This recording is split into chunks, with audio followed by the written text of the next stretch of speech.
What's good, kings and queens? I hope everyone's doing alright. This week's video is a quick one. I did a video years back on world titles and everything you need to know, practically the history of each organization. Very long, in-depth video which I still recommend to watch. This video is more about what titles are worth the trouble of getting and serve more value. With that being said, let's start the video.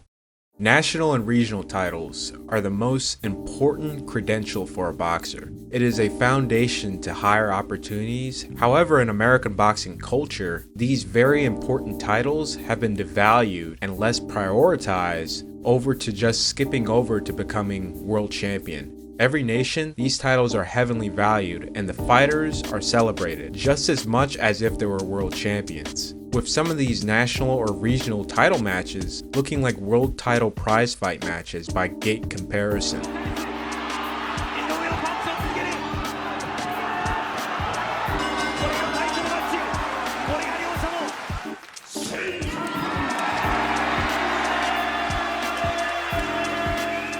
Not only is the foundation of building up to a championship fight, but also when it's all said and done, you have an accomplishment to look back on, share, and reminisce that you were the best in your own right. Boxing is full of sad stories, and this fighter, I followed his career for quite a while. Very talented Mexican-American fighter fighting out of Oxnard. He had all the talents of cleaning house, getting every national and regional belt. However, how he was moved in his career, he was only in positions of fighting for the world title or set up to fight guys in matches where there was nothing nationally or regionally on the line, title-wise. So he never had the opportunity to fight for the NABF, USBA, NABO, and even the Mexican national title. He had a good career and an honorable one, fought good guys, lost to some good guys. The saddest thing he told me was, I have nothing to show for it, and the regret was not fighting for any of those belts.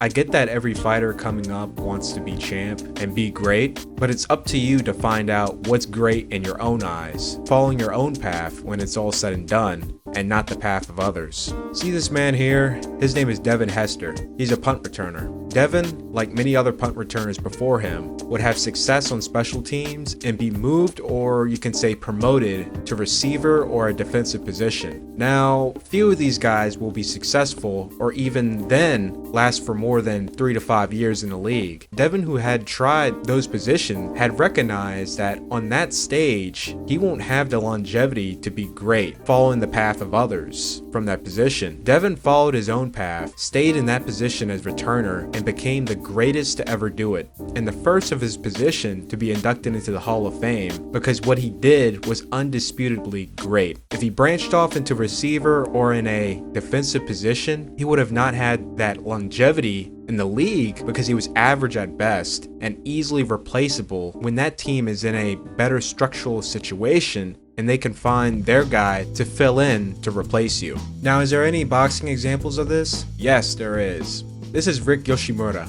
His US birth name is Frederick Roberts. Rick was a world-class lightweight. He very well could have been champ at one point. I don't know how long, but he had the skills. However, Rick became great in his own right. He will be remembered forever and not a blip on the timeline of the many world champions. Rick became the longest reigning Japanese national champion, 3-time national champion, 26 total title defenses.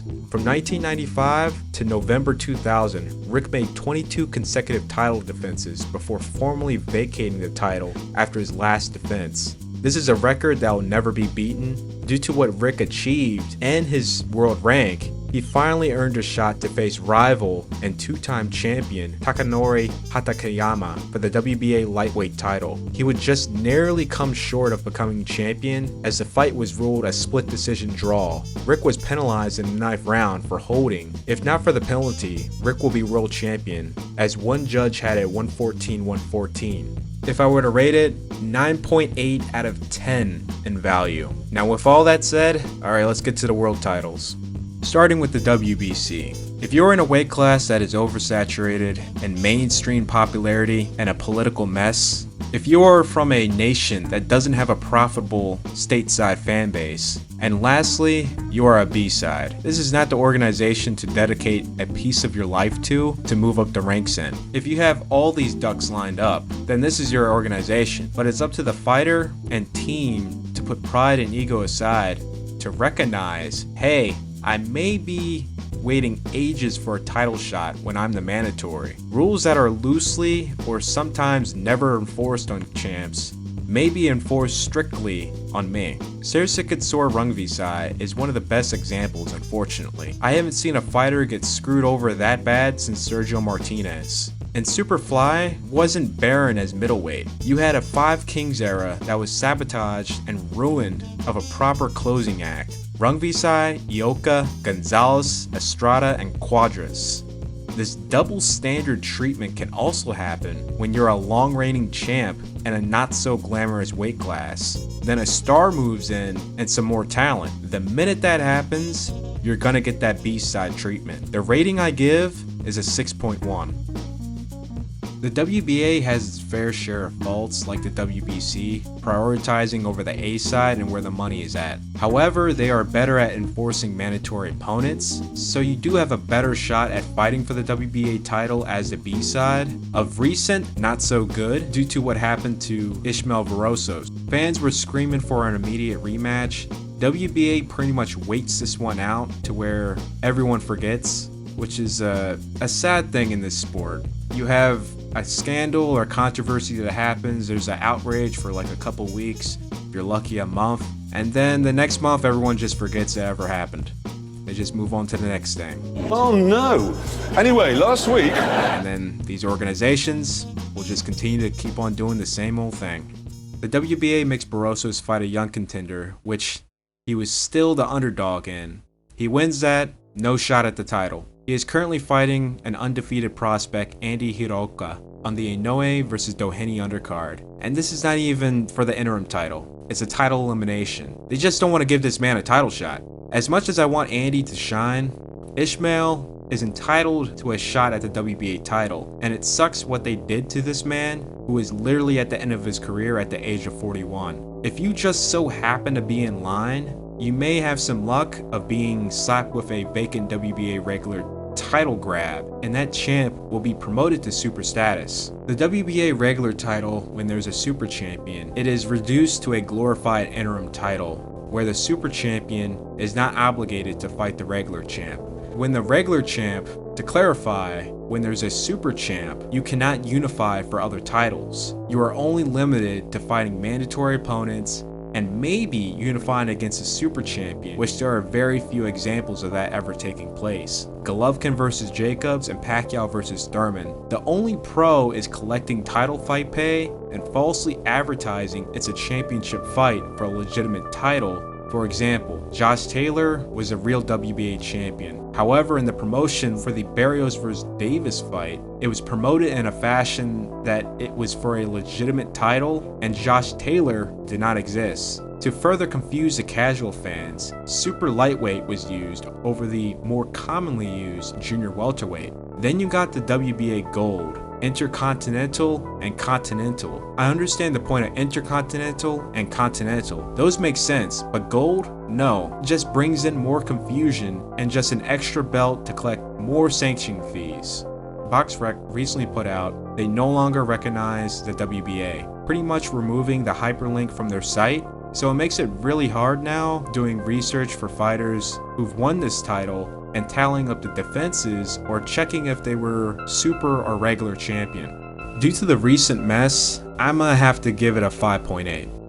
The WBO has always been on the good side when it comes to not allowing networks and promotions to create a full monopoly in the weight class, forcing fighters to sign with them to earn a shot because that belt is locked within the promotion and network. Now this doesn't apply if the fighter is undisputed, but the problem is you have one network and promotion with all but one belt, with absolutely no push having their champs unify. Now if the WBO didn't care, it will be one network, 4 belts, 4 champs, and no one's unifying. So it's a really good thing the WBO is there to offset all of that. They have regional titles that make sense compared to the WBA and WBC. The WBO actually has a super title, and really this format should have been used by the rest of the belt organizations. It's the least broken. When promoted to WBO Super Champion, it acts like every other non-super title. You still have to fight your mandatory opponents. It doesn't go vacant like the WBA title and becomes useless. However, you are given more time to pursue unifications, which allows you to set an extension from fighting mandatories to pursue unifications. One of the best perks is you can declare yourself moving up in weight, which will make you an immediate mandatory, or that title holder will be stripped. Kosei Tanaka, when he was promoted to Super Champion at flyweight for his achievements of tying Vasyl Lomachenko as the fastest to become the 3-division champion,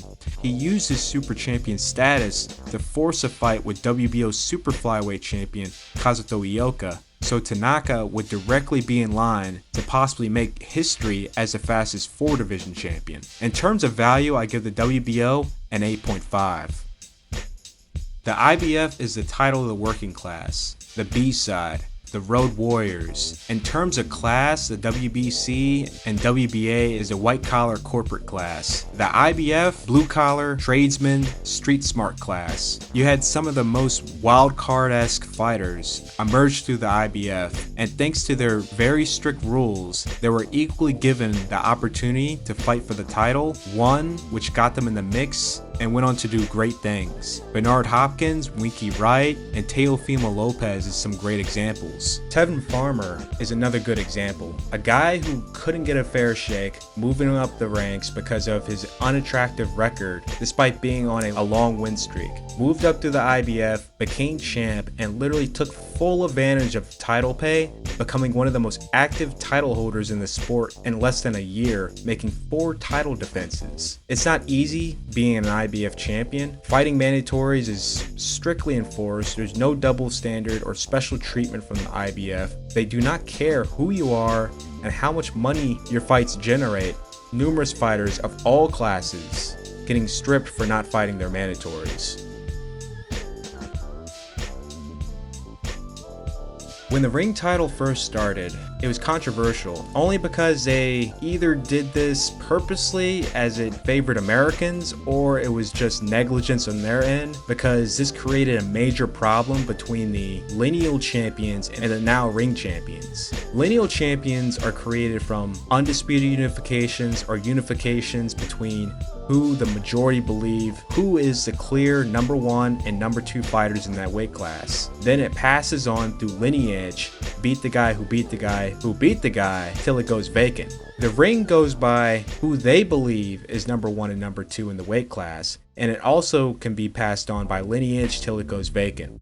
The ring, when they created this title to identify who's the legitimate champ in the weight class among title holders, they should have grandfathered in the current lineal champs to avoid any confusion, because there were many at the time. This screwed up numerous weight classes, where it took over a decade for it to sort itself out. When the final lineal champion retired permanently or vacated by moving up and never returned, which is what happened in flyweight, super flyweight, and most irritating example, light heavyweight. Virgil Hill and Darius Mikuszewski by majority was the clear number 1 and number 2 of the weight class. This was for the WBA, WBO, IBF, and vacant lineal titles. Darius will win, and he will be immediately stripped by the WBA because Darius refused to vacate the WBO. A lot of weird events with the IBF where it clearly showed Darius awarded with it, but Hill was stripped before the fight, though the title would be on the line, and Darius was stripped of that as well. Really wanted the belts to stay in the States. Though the lineal title was on the line, Darius won. The rankings on Ring was different,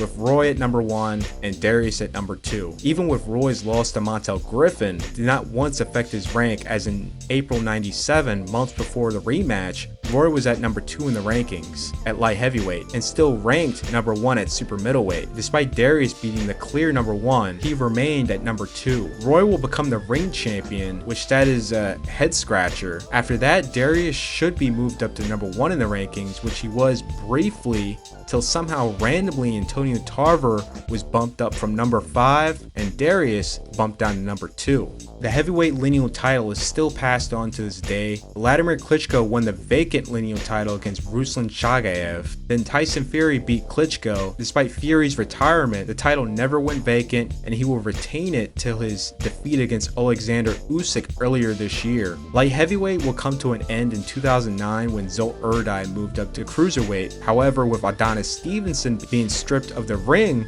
but remained the lineal champion till he was beaten in 2018, which today the lineal title is currently held by Arthur Beterbiev. This will be corrected later this year when he faces Dmitry Bivol for the undisputed title. For super flyweight, it finally came to an end in 2006 when two-time lineal champion Masanori Tokiyama retired. Flyweight from 1975 to 2016, the lineal title never went vacant. 40 straight years of beating the guy that beat the guy that beat the guy, which was royally screwed up by the poorly implemented ring title. There wouldn't be a ring champion in the weight class till number 1 ranked lineal champion Koki Kameda faced off against number 2 ranked, the former lineal champion Pongsekalek Wongjongkam in 2010. Wongjongkam will win, and that will get passed around till Roman Gonzalez will get it after dethroning Akira Yagashi in 2014 to officially end the lineage in 2016 when he moved up to super flyweight. Once the lineal title being held when there's a